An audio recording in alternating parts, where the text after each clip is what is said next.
Hi there and welcome back. Today I would like to start the video by wishing you and your close ones are well. Now we're going through uncertain times and it is a bit more difficult to stay positive and on track. And on these times, now I have the opportunity of being a hero by doing nothing and staying home. I'm trying to do my part the best I can. These past 2 weeks I took on a project at home. I decided to redo the whole interior of my Jeep XJ. I did change the headliner, I replaced the carpet and I reupholstered all the seats. It was a very difficult project, therefore I didn't take a video. I decided to stay focused and finishing the project. Even though it was a hard project, I had a lot of fun.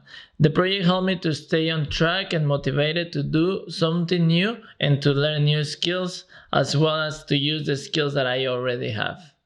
I would like to invite you to start a new project or to learn a new skills now that you have a little more of time at home.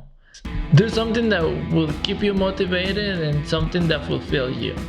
And remember, we are not on this together. You're supposed to stay at your home and I'm supposed to stay at my home. Alright guys, be well and I'll see you soon.